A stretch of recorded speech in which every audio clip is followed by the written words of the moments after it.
Atos dos Apóstolos, no capítulo 16, a partir do verso 6. Atos, capítulo 16, a partir do verso 6. A visão em Troade.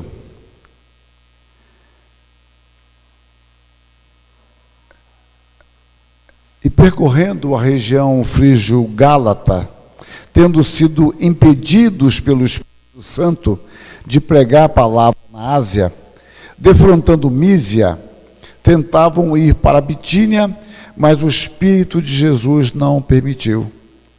E tendo contornado Mísia, desceram a Troade. À noite sobreveio a Paulo uma visão, na qual um varão macedônio estava em pé e lhe rogava, dizendo: passa a Macedônia e ajuda-nos.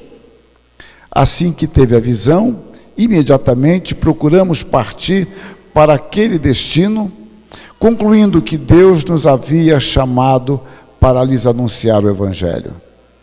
Tendo, pois, navegado de Troade, seguimos em direitura a Samotrácia, no dia seguinte a Neápolis, e dali a Filipos, cidade da Macedônia, primeira do distrito e colônia.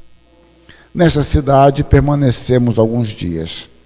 No sábado, saímos da cidade para junto do rio, onde nos pareceu haver um lugar de oração, e assentando-nos, falamos às mulheres que para ali tinham concorrido.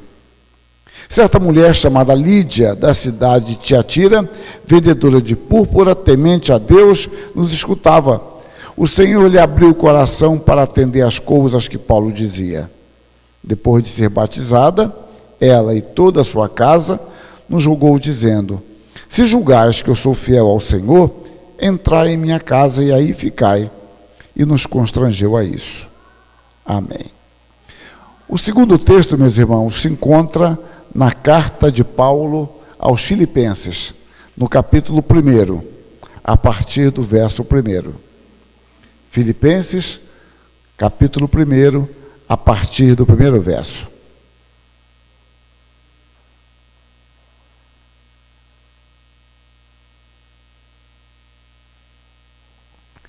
Diz assim na carta de Paulo aos Filipenses: Paulo e Timóteo, servos de Cristo Jesus, a todos os santos em Cristo Jesus, inclusive bispos e diáconos que vivem em Filipos. Graça e paz a vós outros, da parte de Deus nosso Pai e do Senhor Jesus Cristo. Dou graça a meu Deus por tudo que recordo de vós, fazendo sempre com alegria súplicas por todos vós em todas as minhas orações, pela vossa cooperação no Evangelho desde o primeiro dia até agora. Estou plenamente certo de que aquele que começou boa obra em vós há de completá-la até o dia de Cristo Jesus. Aliás, é justo que eu assim pense de todos vós, porque vos trago no coração, seja nas minhas algemas, seja na defesa e confirmação do Evangelho, pois todos sois participantes da graça comigo. Pois minha testemunha é Deus da saudade que tenho de todos vós na terna misericórdia de Cristo Jesus. E também faço esta oração, que o vosso amor aumente mais e mais em pleno conhecimento e toda a percepção, para provardes as coisas excelentes e serdes sinceros e inculpáveis para o dia de Cristo, cheios do fruto de justiça, o qual é mediante Jesus Cristo, para a glória e louvor de Deus. Amém.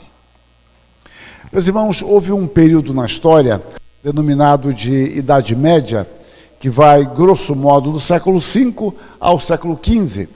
E este período teve, pelo menos, duas coisas muito importantes, apesar de haver muitas e muitas outras. Eu destaco.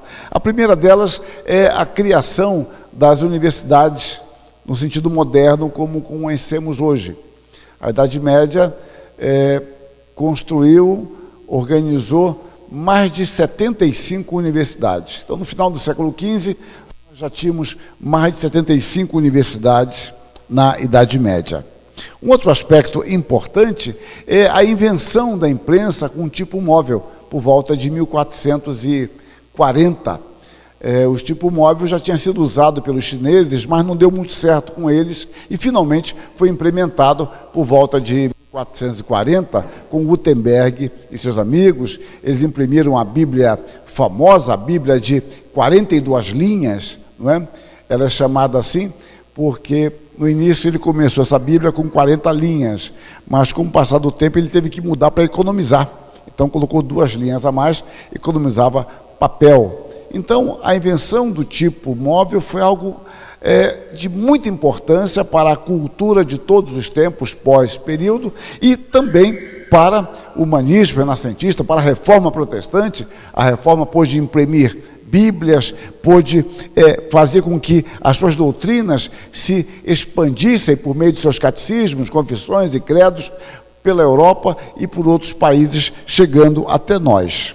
Mas também na Idade Média há uma característica não boa, é a ansiedade. Historiadores como Huizinga dizem que no final da Idade Média havia um peso muito grande, uma melancolia, uma tristeza profunda. Há um filósofo que chama esse período de angústia e de ansiedade. E quando nós nos deparamos com Lutero, com as suas angústias espirituais, no início do século XVI, vemos que aquela angústia não era apenas dele. Ele, na realidade, é um símbolo de alguém que desponta com um sentimento bastante comum em muitas e muitas pessoas. Angústia diante da vida, angústia do significado da vida, angústia diante da salvação de sua alma, angústia diante da morte. No texto que nós lemos, nós encontramos o apóstolo Paulo, que está preso, escrevendo com muita sobriedade. Ele diz no verso 6, estou plenamente certo de que aquele que começou a boa obra em vós, há de completá-la até o dia de Cristo Jesus.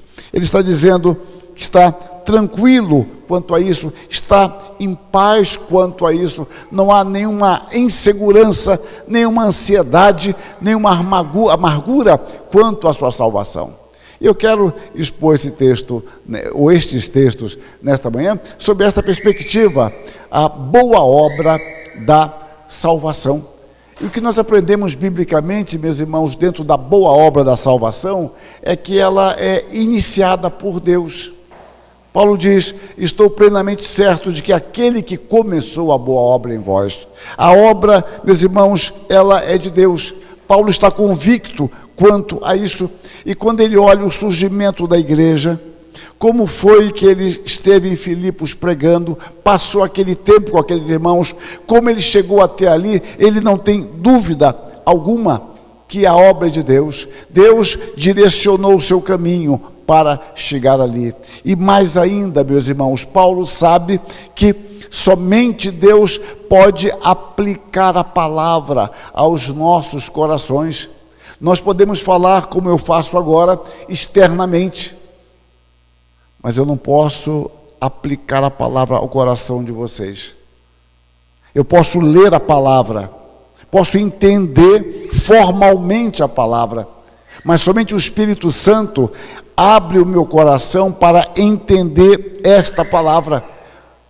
É o que nós chamamos em teologia do chamado externo e interno. Nós chamamos externamente, somente o Espírito chama internamente. O registro da conversão de Lídia, quando Paulo chega em Filipos, é bastante ilustrativo. O texto que lemos diz assim: no sábado, saímos da cidade para junto do rio, onde nos pareceu haver um lugar de oração, e assentando-nos, falamos às mulheres que para ali tinham concorrido. E certa mulher, chamada Lídia, da cidade de Tiatira, vendedora de púrpura, temente a Deus, nos escutava. O Senhor lhe abriu o coração para atender às coisas que Paulo dizia. Nós destacamos aqui, primeiro, que Lídia era uma mulher inteligente e era uma mulher educada. Ela sabia se portar onde estava, porque o texto diz que ela nos escutava. E escutar aqui tem um sentido de escutar com atenção, é de onde vem a nossa palavra acústica. ela tinha uma boa acústica, ela dava atenção ao que Paulo dizia. Isso é um gesto, primeiro, de educação. No entanto, ela só conseguiu entender a mensagem significativamente porque o Senhor abriu o seu coração. O texto diz: o Senhor lhe abriu o coração para atender às coisas que Paulo dizia. Paulo abriu o Evangelho, mas Deus abriu o seu coração. Há uma harmonia aqui. Então Paulo olha para trás e diz: aquele que começou a boa obra, Deus já o direcionou para lá, mudando a sua rota. Deus fez com que Paulo pregasse àquela mulher naquele lugar de oração, e certamente não somente a ela, mas a outras mulheres, e ela que é destacada, que o Senhor lhe abriu o coração. O caminho, meus irmãos, para atingir o coração das pessoas é a exposição da palavra. Quando Jesus Cristo está com os discípulos no caminho de Emaús, ele lhe expõe a palavra. E quando ele vai embora, um discípulo diz ao outro: porventura não nos ardia o coração quando ele pelo caminho nos expunha a palavra? E está algo muito curioso aqui no texto, é que a palavra abrir tem o mesmo sentido de expor.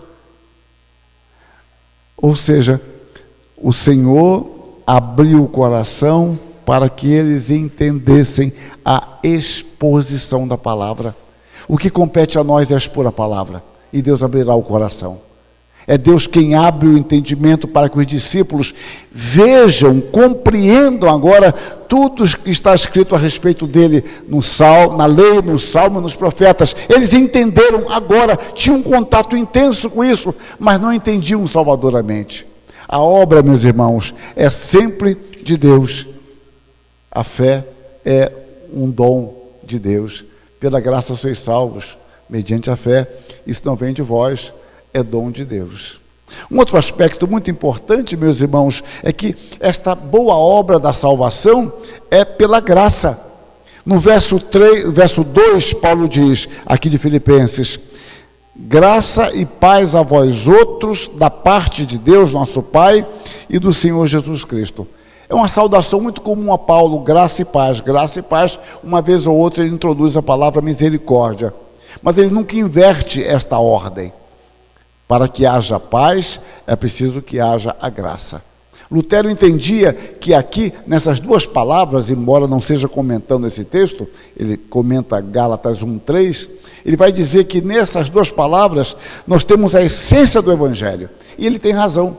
A essência do Evangelho começa pela graça de Deus, o favor imerecido da parte de Deus para com os pecadores, que nos permite nos reconciliar com Deus. A palavra de Deus diz que quando nós pecamos, rompemos com Deus. Nós nos tornamos inimigos de Deus. E agora, pela graça, nós encontramos a paz com Deus. Já não somos inimigos de Deus.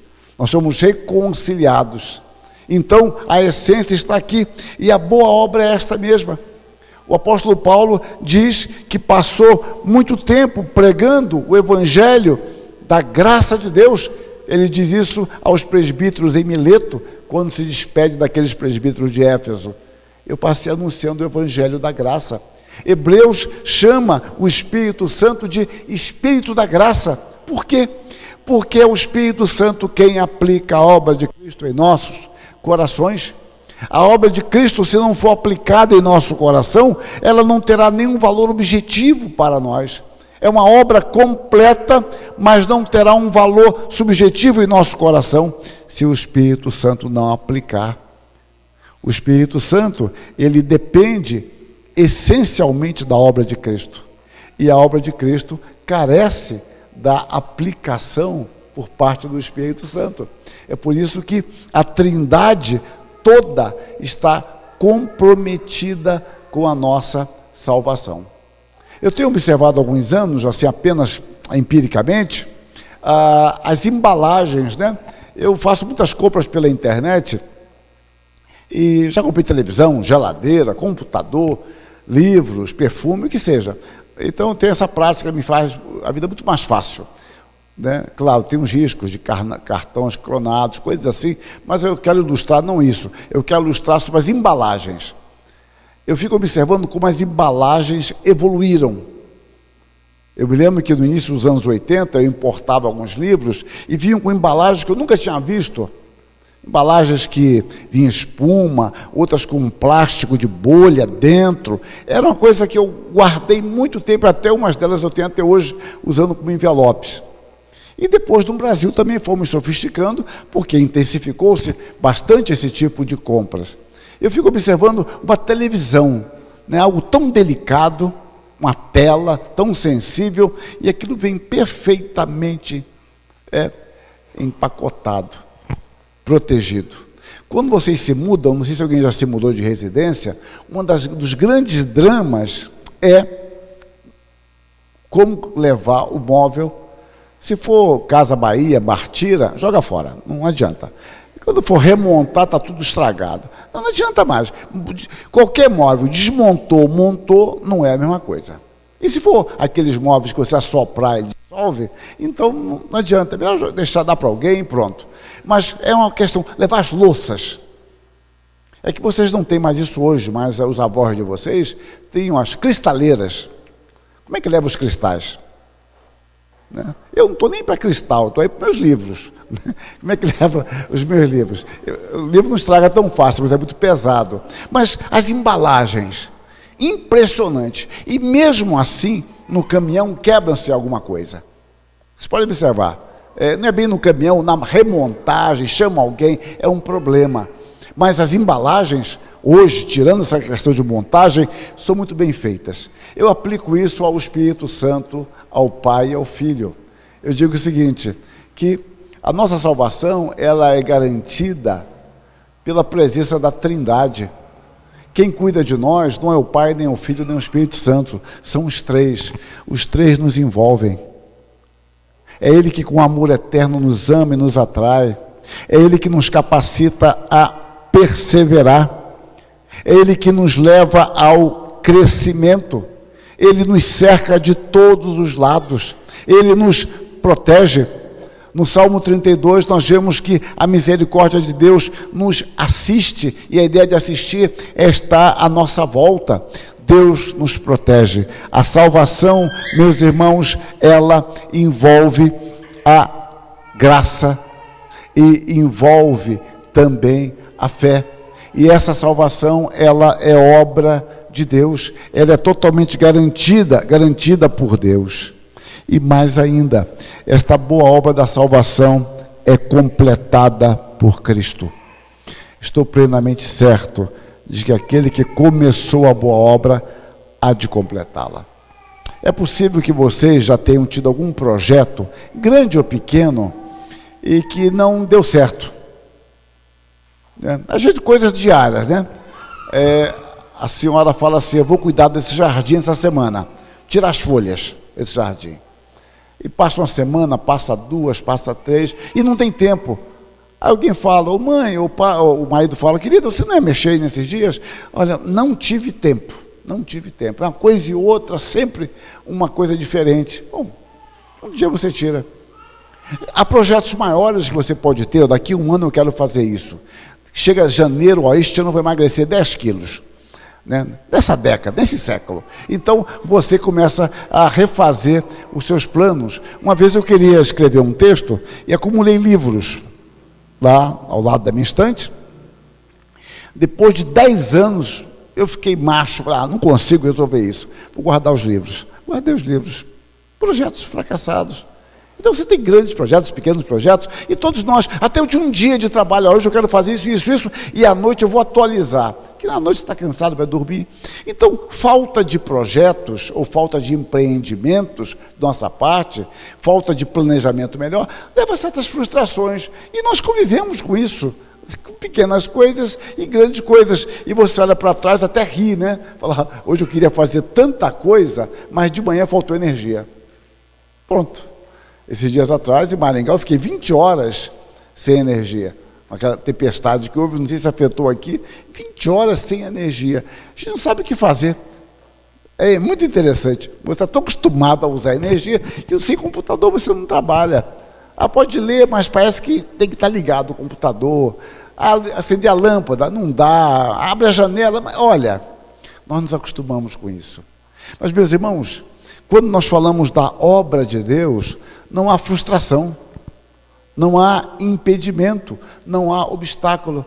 Por isso Paulo diz, olha, eu estou plenamente certo de que aquele que começou a boa obra, há de completá-la, ele vai cumprir, ele vai aperfeiçoar, ele vai levar esta boa obra a bom termo, porque a obra é de Deus. E Deus nos preserva em crescimento, porque Deus nos fornece todos os recursos para isso. O apóstolo Paulo escreve a Tito, dizendo que a graça de Deus se manifestou salvadora a todos os homens, educando-nos. Ou seja, Deus nos preserva nos educando, não é simplesmente como uma embalagem que está ali um corpo imóvel. Não, Deus nos leva ao crescimento, à maturidade, a um processo contínuo de educação.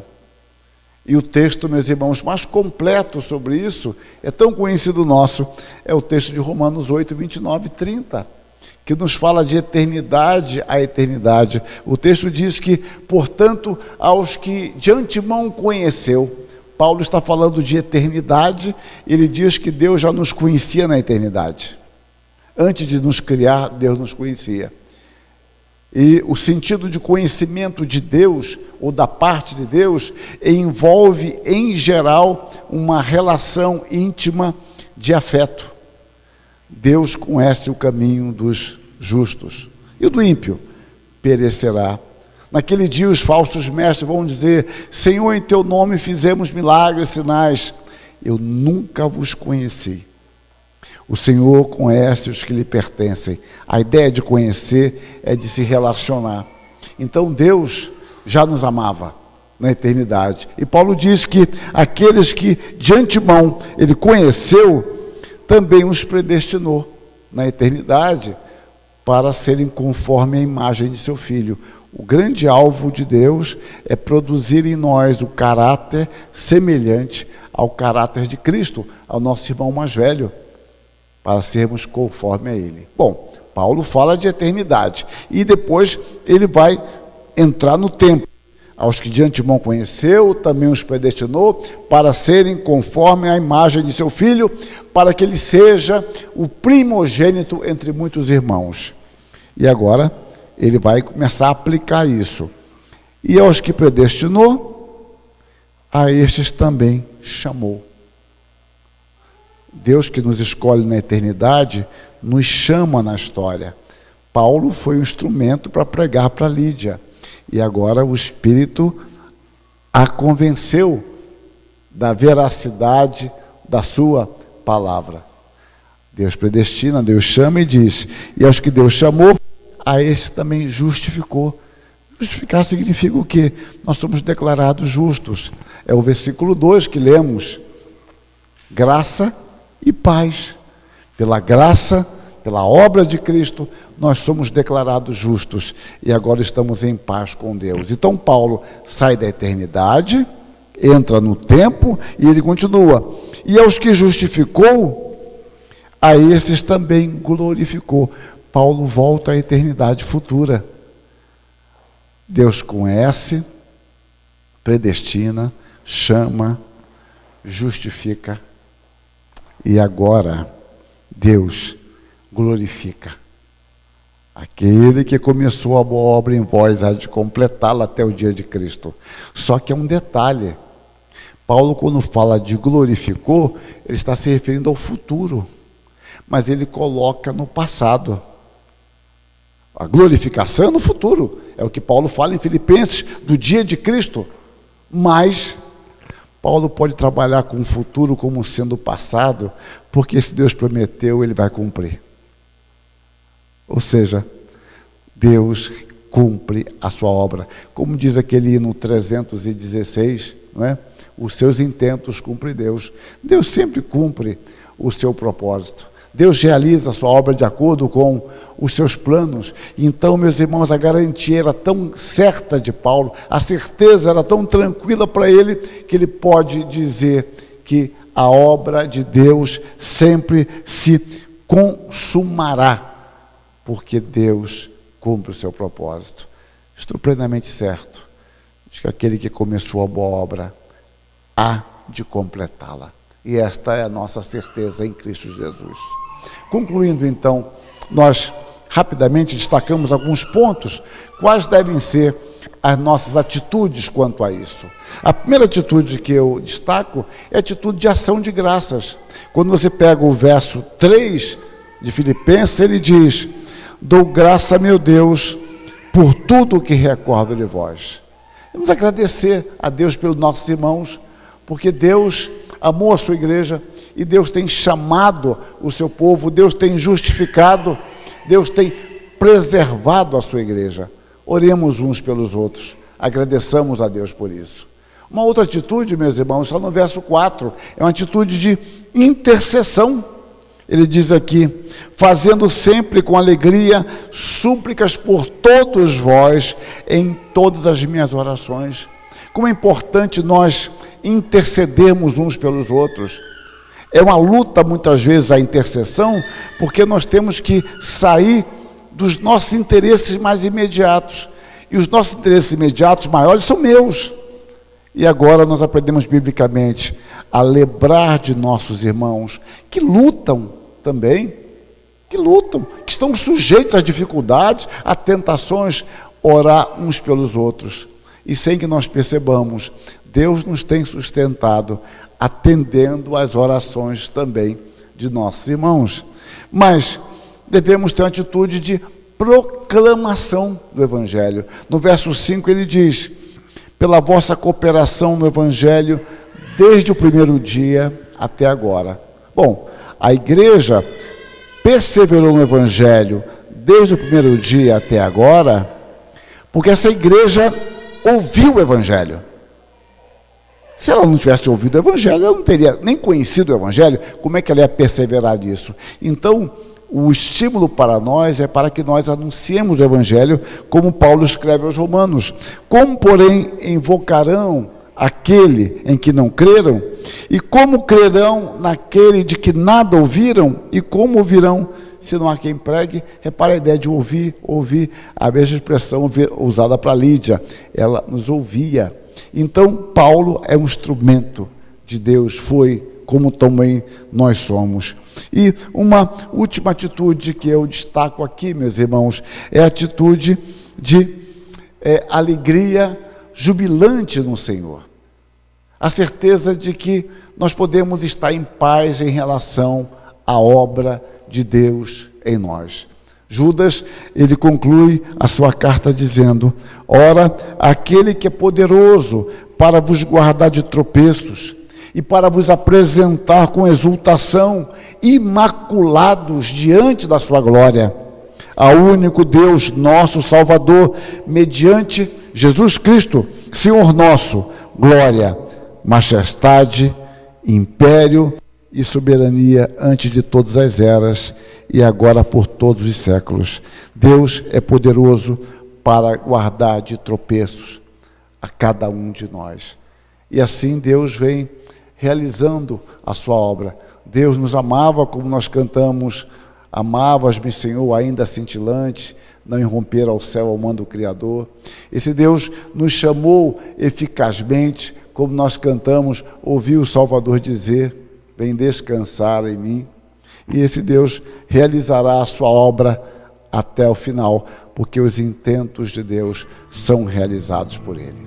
Que Deus assim nos abençoe e nos encha desta convicção, dessa certeza. Amém.